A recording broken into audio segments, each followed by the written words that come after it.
Assalamualaikum warahmatullahi wabarakatuh. Gimana kabarnya teman-teman?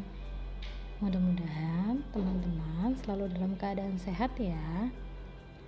Oh iya teman-teman, kali ini kita sudah masuk di tema yang baru, yaitu tema 3C dengan judul Benda di Sekitarmu. Kali ini kita masuk di subtema 1 loh, yaitu aneka benda di sekitarku. Apa saja ya pembahasannya? Kita lihat di slide berikutnya. Nah, kali ini muatan materinya yaitu bahasa Indonesia, matematika, dan SPDP. Untuk bahasa Indonesia, materi yang akan diajarkan yaitu benda-benda di sekitar. Untuk matematika, materinya yaitu pengukuran. Sedangkan untuk SPDP yang akan diajarkan adalah tentang pola irama. Setiap materi pembelajaran mempunyai tujuan pembelajarannya. Kita lihat yuk, apa saja sih tujuan pembelajaran dari setiap materi yang akan diberikan? Nah, ini dia tujuan pembelajaran kita kali ini. Yang pertama, teman-teman dapat menentukan benda berdasarkan ciri-cirinya. Yang kedua, teman-teman dapat menuliskan kegunaan, persamaan, dan ukuran dua benda. Yang ketiga, teman-teman dapat mengetahui alat ukur benda. Yang keempat, teman-teman dapat menulis hasil pengukuran berdasarkan gambar yang tersedia. Yang kelima, teman-teman dapat mengukur benda menggunakan penggaris. Dan yang terakhir, teman-teman dapat menyanyikan lagu dengan ketukan kuat dan lemah.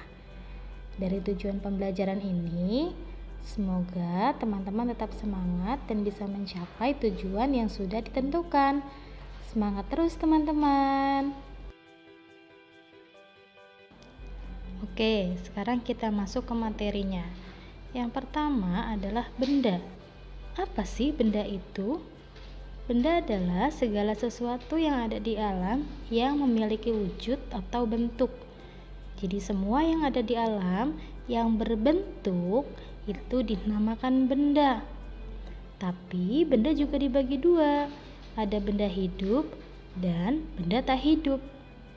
Contoh benda hidup yaitu manusia, hewan, dan tumbuhan. Contoh benda tak hidup yaitu meja, kursi, pintu, tas, jendela, pensil, penghapus, penggaris, dan lain-lain. Kenapa dibedakan benda hidup dan benda tak hidup? Kita lihat yuk apa yang membedakan antara benda hidup dengan benda tak hidup. Ini adalah yang membedakan benda hidup dengan benda tak hidup. Benda hidup bisa bergerak sendiri, seperti kita manusia. Bisa bergerak berpindah dari satu tempat ke tempat lain. Kemudian bisa bernafas, menarik udara, dan mengeluarkan karbon dioksida. Kemudian bisa tumbuh dan kembang. Artinya bisa menjadi lebih besar, lebih tinggi, dan terasa lebih berat. Berbeda dengan benda tak hidup. Mereka tidak dapat bergerak jika tidak digerakkan oleh manusia.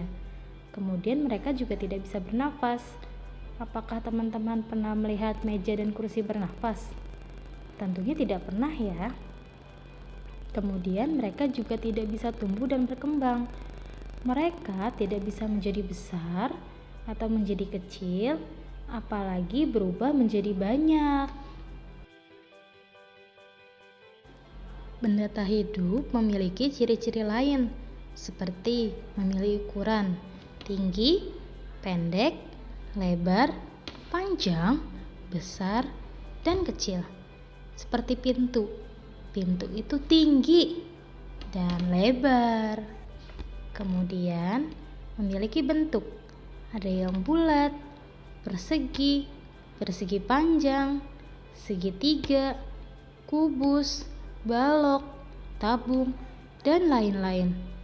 Contoh seperti lemari teman-teman. Bentuknya pasti persegi panjang. Kemudian memiliki warna. Setiap benda pasti memiliki warna. Merah, putih, hitam, kuning, hijau, dan lain-lain. Seperti baju yang kalian gunakan, pasti ada warnanya. Teman-teman lagi pakai baju warna apa ya?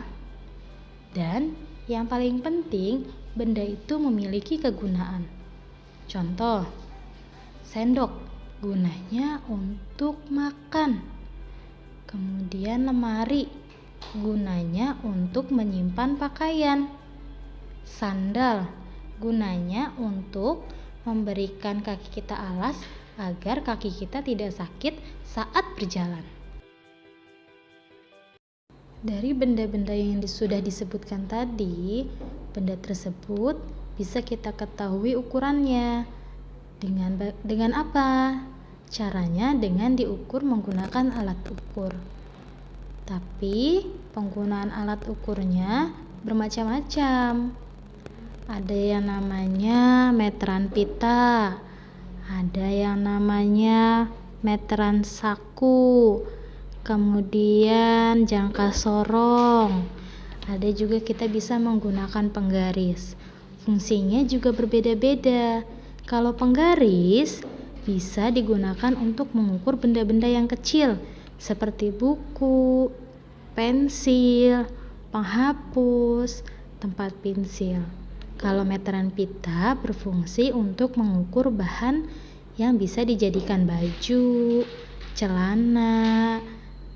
Kalau meteran saku biasanya digunakan untuk mengukur jarak panjang, seperti yang digunakan para tukang dalam membangun bangunan atau membangun rumah. Meteran saku juga berfungsi untuk mengukur panjang atau tinggi benda-benda yang besar, seperti panjang pintu, panjang jendela, lebar lemari, lebar lantai, dan lain-lain. Teman-teman juga bisa buka buku paketnya halaman 7. Di sana ada contoh pengukuran dua benda kecil seperti pulpen dan pensil yang diukur menggunakan penggaris. Untuk pengukuran satuannya adalah sentimeter atau yang disingkat dengan cm. Kalau mengukur, pastikan dimulai dari angka 0. Kita lihat gambar yang pertama. Gambar yang pertama adalah pengukuran panjang pulpen. Dimulai dari angka 0 dan berhenti tepat di angka 17. Maka ditulisnya panjang pulpen adalah 17 cm. Kemudian untuk gambar yang kedua adalah pengukuran panjang pensil. Tetap dimulai dari angka 0. Tapi kita lihat berhentinya tidak di angka 20, tapi sudah lewat jauh dari angka 19. Nah, ini yang dinamakan pembulatan ke cm atau sentimeter terdekat. Gimana caranya? Caranya, pastikan dulu panjang bendanya sudah melewati garis tengah antara dua angka, yaitu antara 19 dan 20. Jika panjang bendanya sudah melewati garis tengah antara 19 dan 20, maka dibulatkan ke angka 20. Tapi jika panjang bendanya belum melewati garis tengah antara 19 dan 20, maka dibulatkan ke 19. Karena panjang pensil ini sudah melewati garis tengah tersebut, maka dibulatkan menjadi 20 cm. Sekarang kita masuk ke satuan panjang. Satuan panjang ini ada macam-macam. Ada dari kilometer atau km sampai ke milimeter atau mm. Kita pelajari ya. Kilometer, hektometer, dekameter, meter, desimeter, sentimeter, milimeter, atau kita singkat km, hm, dam, m, dm, cm, mm. Setiap turun satu tangga akan dikalikan 10. Berarti kalau 1 km atau 1 kilometer sama dengan 10 hektometer karena dikalikan 10. Atau kalau mau gampangnya teman-teman bisa setiap turun ditambahkan 0 di setiap angkanya. Berarti 1 km sama dengan 10 hm. Turun lagi ke dam atau dekameter, tambahkan lagi 0-nya menjadi 100. Kemudian turun lagi ke meter, tambahkan lagi 0-nya 1 jadi 1000. Begitupun seterusnya sampai ke milimeter. Dan setiap naik tangga dibagi dengan 10. Berarti setiap naik tangga, kalau tadi turun tangga 0-nya ditambahkan 1, berarti setiap naik satu tangga 0-nya dikurangi 1. 0-nya dihapus 1, dihapus 1, dihapus 1. Nah, sekarang ada contohnya. 8M atau 8 meter sama dengan titik-titik sentimeter. Dari meter ke sentimeter itu turun 2 langkah. Tadi masih ingat nggak kata Miss apa? Setiap turun 1 berarti 0-nya ditambahkan 1. Kalau turunnya 2 berarti 0-nya juga ditambahkan 2. Berarti kita tulis 8, 0-nya 2, 0, 0 menjadi 800. Maka 8 meter sama dengan 800 cm teman-teman. Contoh berikutnya, kalau tadi contoh yang langkahnya turun, sekarang contoh yang langkahnya naik. Ingat, setiap naik 0-nya dikurangi 1. Kalau naiknya 1 berarti 0-nya hilang 1. Kalau naiknya 2 berarti 0-nya hilang 2. Kalau naiknya 3 berarti 0-nya hilang 3. Kita lihat contohnya. 500 cm sama dengan titik-titik meter. cm atau centimeter ke meter naik 2 langkah. Berarti 0-nya dihilangkan 2 kali. 0-nya dihilangkan 2 kali loh teman-teman. 0 yang pertama kita hilangi. Kemudian 0 yang kedua kita hilangi juga. Berarti tersisa angka 5 saja teman-teman. Jadi 500 cm sama dengan 5 meter teman-teman. Contoh berikutnya, contoh yang ketiga ini soalnya penggabungan loh teman-teman antara meter dengan sentimeter. Tapi kita lihat dulu harus dijadikan apa. Kita lihat contohnya. 7 meter ditambah 75 cm sama dengan titik-titik sentimeter. Berarti apa ya yang harus dirubah? Nah, meternya yang harus dirubah karena pertanyaannya sentimeter. Yang sudah sentimeter tidak perlu lagi diubah. Sekarang kita ubah yang meternya. 7 meter. Meter ke sentimeter tadi turun 2 langkah. Ingat, karena turun 2 langkah maka ditambahkan 2 nol di belakangnya. Menjadi 700. Maka 7 meter ditambah 75 cm sama dengan titik-titik sentimeter. Tadi yang 7 meternya sudah berubah menjadi 700. Satuannya bukan meter lagi teman-teman, tapi sudah berubah menjadi sentimeter. Berarti sama dengan 700 cm ditambah 75 cm sama dengan 775 cm. 75 cm-nya tidak berubah ya teman-teman, karena pertanyaan terakhirnya adalah sentimeter. Yang diubah yang satuannya tidak sama, yaitu meter. Tapi kalau ada soal, teman-teman lihat akhirannya ya. Yang ditanya meter atau sentimeter. Kalau harus dirubah meter, berarti sentimeternya yang harus berubah. Tapi kalau pertanyaannya sentimeter, berarti meternya yang harus dirubah. Kalau tadi 1 meter sama dengan 100 cm, sekarang kita balik. 100 cm sama dengan 1 meter. Maka 990 cm sama dengan titik-titik meter.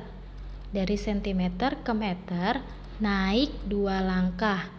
Berarti nolnya dihilangkan 2. Tapi Miss, di sini nolnya cuma 1. Nah, kita lihat ya. Yang pertama 990. Kita hilangkan nolnya 1 karena dia naik 1 langkah menjadi 99. Miss, sudah 99, tidak ada lagi angka nolnya. Bagaimana cara menghilangkan nolnya? Karena dia masih harus naik 1 langkah lagi. 2 angka tersebut kita berikan koma. Angka terakhirnya kita berikan koma, berarti 9,9. Karena sudah tidak ada angka nolnya, maka kita ganti dengan koma di tengah-tengah angkanya. Berarti 990 cm sama dengan 9,9 meter. Setiap langkah naik atau turun pada pengukuran bisa dilakukan dengan kuat dan lemah. Sama seperti lagu berikut, bisa dinyanyikan dengan ketukan lemah dan ketukan kuat. Ketukan lemah itu berarti dipukulnya pelan-pelan, tapi ketukan yang kuat itu dipukulnya lebih kencang daripada yang lemah. Teman-teman bisa buka buku paketnya halaman 10. Di sana ada burung kakatua yang dinyanyikan dengan ketukan kuat dan ketukan lemah. Burung kakatua hinggap di jendela, nenek sudah tua, giginya tinggal 2. Coba ya, kita pakai ketukan. Burung kakatua hinggap di jendela, nenek sudah tua, giginya tinggal 2. Seperti itu. Nanti teman-teman coba untuk mencontohkannya ya. Setelah menyaksikan video pembelajaran tadi, ada beberapa tugas yang harus teman-teman kerjakan dan harus teman-teman kumpulkan. Tugasnya ada di buku paket dan buku PBT 3C. Untuk yang buku paket, halaman 4 bagian ayo lakukan, kemudian halaman 5 bagian ayo berlatih, halaman 6 bagian ayo mengamati, bagian 8 bagian ayo berlatih, dan halaman 35 bagian ayo berlatih.